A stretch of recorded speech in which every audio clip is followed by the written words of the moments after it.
लंका में युद्ध जीतने के बाद कहाँ चली गई राम की विशाल वानर सेना, फिर कहाँ गायब हो गई? जानने से पहले अगर आप भी श्री राम के भक्त हैं तो वीडियो को लाइक कर चैनल को सब्सक्राइब करें, साथ ही बेल आइकन को दबाना ना भूले। चलिए जानते हैं रामायण कथा।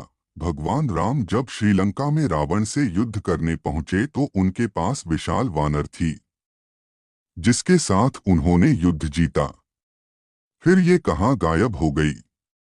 इस सेना का फिर जिक्र क्यों नहीं आता?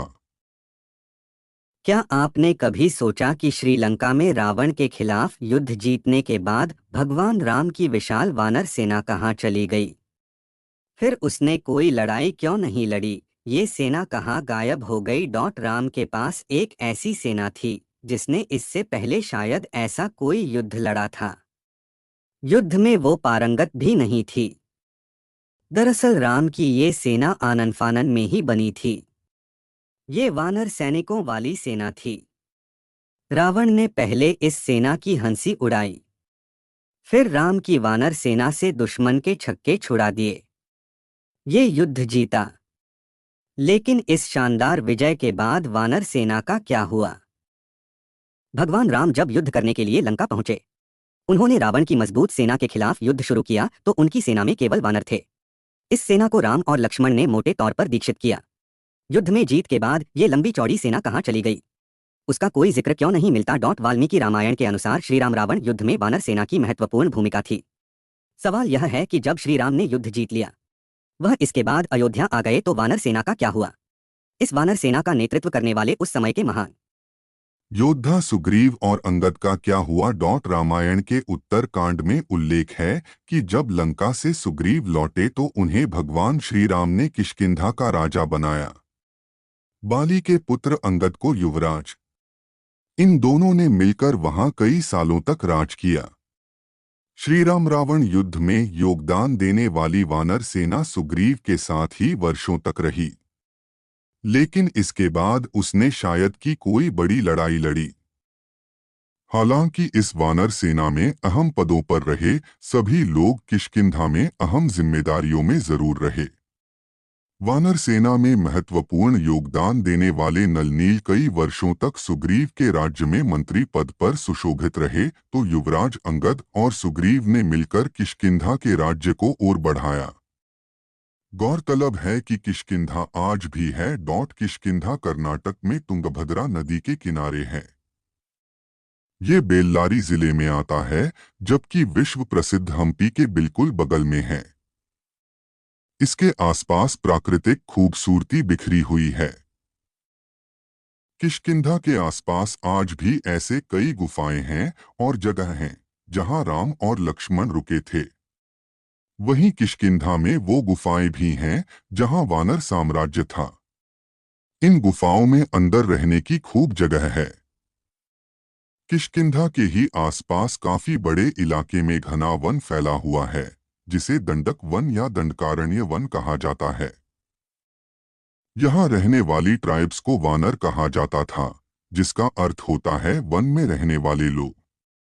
रामायण में किष्किंधा के पास जिस ऋष्यमुख पर्वत की बात कही गई है वह आज भी उसी नाम से तुंगभद्रा नदी के किनारे स्थित है। यहीं पर हनुमान जी के गुरु मतंग ऋषि का आश्रम था। जब ये पक्का हो गया कि सीता को रावण ने कैद करके लंका में रखा हुआ है तो आनन फानन में श्री राम ने हनुमान और सुग्रीव की मदद से वानर सेना का गठन किया। लंका की ओर चल पड़े। तमिलनाडु की एक लंबी तटरेखा है जो लगभग 1000 किलोमीटर तक विस्तारित है। कोडिकरी समुद्र तट वेलांकनी के दक्षिण में स्थित है, जो पूर्व में बंगाल की खाड़ी और दक्षिण में पाल्क स्ट्रेट से घिरा हुआ है। यहाँ श्रीराम की सेना ने पड़ाव डाला। श्रीराम ने अपनी सेना को कोडिकरी में इकट्ठा करके सलाह मंत्रणा की। इसी वानर सेना ने फिर रामेश्वर की ओर कूच किया, क्योंकि पिछली जगह से समुद्र पार होना मुश्किल था।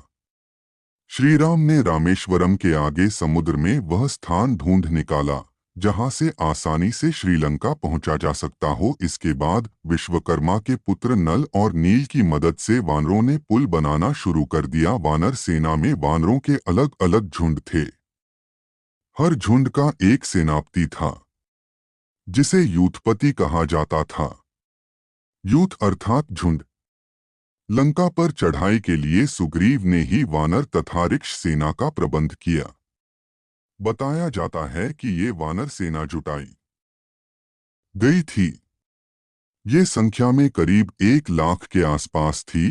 ये सेना राम के कुशल प्रबंधन और संगठन का परिणाम थी। विशाल वानर सेना छोटे छोटे राज्यों की छोटी छोटी सेनाओं व संगठनों जैसे किष्किंधा, कोल, भील, रीछ और वनों में रहने वाले रहवासियों आदि का संयुक्त रूप थी। माना जाता है कि लंका विजय के बाद ये विशाल वानर सेना फिर अपने अपने राज्यों के अधीन हो गई, क्योंकि अयोध्या की राजसभा में राम ने राज्याभिषेक के बाद लंका और किष्किंधा आदि राज्यों को अयोध्या के अधीन करने के प्रस्ताव को ठुकरा दिया था। राज्याभिषेक में अयोध्या भी आई, फिर वापस लौट गई। हमारे वीडियो को पूरा देखने के लिए धन्यवाद। कमेंट में जय श्री राम लिखना ना भूले। श्री राम आपके और आपके परिवार को स्वस्थ रखें।